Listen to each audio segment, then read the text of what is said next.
তারল্য সহায়তা পেল 7টি দুর্বল ব্যাংক। প্রশ্ন হচ্ছে তাহলে কি সংকট কেটে যাবে?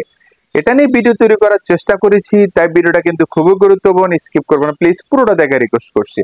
হ্যালো ভিউয়ার্স, আসসালামু আলাইকুম, আশা করি সবাই ভালো আছেন। মার্টিনি ব্যাংক চ্যানেলের পক্ষ থেকে সবাইকে স্বাগতম। আপনারা জানেন অনেকদিন ধরে বেশ কতগুলো ব্যাংক কিন্তু গ্রাহকের চাহিদা মতো টাকা দিতে পারছে না, তারা কিন্তু লিকুইডিটি ক্রাইসিস মানে নগদ টাকার সংকটে ভুগছিল।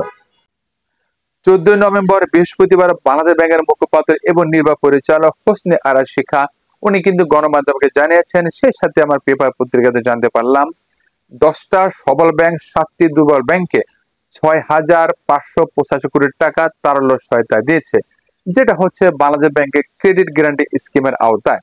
যেখানে বাংলাদেশ ব্যাংক সহায়তা করছে মানে বাংলাদেশ ব্যাংক গ্যারান্টি দিচ্ছে, তাহলে তো কোনো কথাই নেই। তিনি কিন্তু আরো জানিয়েছেন বাংলাদেশ ব্যাংক চেষ্টা করে যাচ্ছে যে সমস্ত ব্যাংকের তারল্য সংখ্যা চলছে ব্যাংকগুলোকে উঠে আনার জন্য, সহায়তা করার জন্য। তবে এটাও বলেছেন যে সমস্ত ব্যাংক 1,000 বা 2,000 কোটি টাকায় দিয়ে কোনো কিছু হবে না, বা তারা মনে করছে আরো সহায়তা দরকার, বাংলাদেশ ব্যাংক এর সাথে কিভাবে বেশি করতে পারে। সেই সাথে তিনি আরো বলেছেন সেই সমস্ত ব্যাংকের কিন্তু নিজস্ব একটা পরিকল্পনা, নিজস্ব একটা প্ল্যানিং থাকার দরকার বলে তিনি মতামত দিয়েছেন। এখন একটা বিষয় হচ্ছে বাংলাদেশ ব্যাংক কিন্তু এখানে কোনো নগদ টাকা না ছাপিয়ে বা অতিরিক্ত টাকা না ছাপিয়ে সবল ব্যাংকের কাছ থেকে বাংলাদেশ ব্যাংক গ্যারান্টি দিয়ে দুর্বল ব্যাংককে সহায়তা করার চেষ্টা করছে এবং তারল্য সহায়তা দিচ্ছে। যাই হোক, যে 10টা ব্যাংক সাহায্য করেছে সেটা হচ্ছে যে Sonali bank PLC, Pubali bank PLC, Dutch Bangla bank PLC, mutual trust bank PLC, Dhaka bank PLC সহ মোট 10টা ব্যাংক, এবং যে সমস্ত 7টা ব্যাংকে দুর্বল ব্যাংকগুলোকে সহায়তা করলো বা তারল্য সহায়তা দিয়েছে সেগুলো হচ্ছে ইসলামী bank PLC, union bank PLC, first security ইসলামী ব্যাংক পিএলসি সহ মোট 7টা ব্যাংক।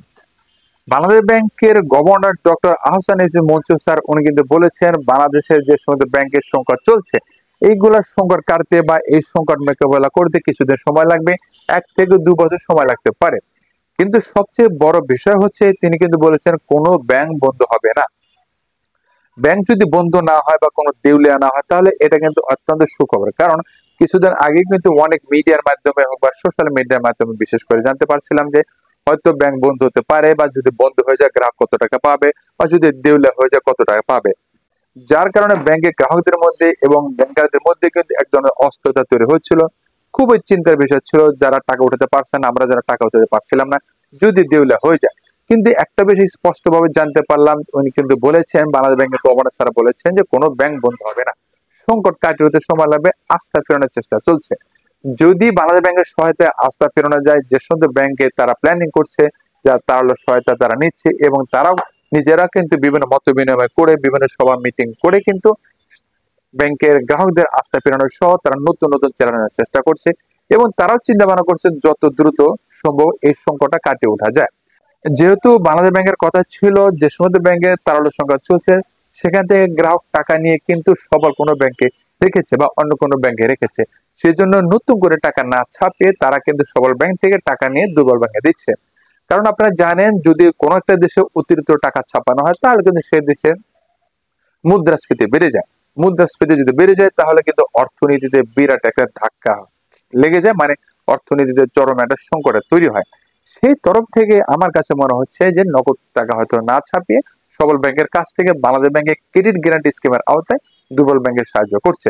যাই হোক, যত দ্রুত সম্ভব আশা করছি কেটে যাবে, তারাও চেষ্টা করছে, যারা সংকট আছে তারাও চেষ্টা করছে যত দ্রুত সম্ভব এই সংকটটা কাটিয়ে ওঠার জন্য, এবং সবচেয়ে বড় বিষয় হচ্ছে গ্রাহকের আস্থা ফেরানোর জন্য আমরা যারা টাকা রেখেছি। এটা ছিল আজকের বিষয়। যদি ভালো লাগে থাকে অবশ্যই চ্যানেলটা সাবস্ক্রাইব করবেন, সেই সাথে লাইক কমেন্ট শেয়ার দিতে ভুলবেন না। আজ এ পর্যন্ত, পরবর্তী আরো একটা ব্যাংকিং অ্যাক্টিভিটিস কথা বলবো। ভালো থাকবেন, সুস্থ থাকবেন, আল্লাহ হাফেজ।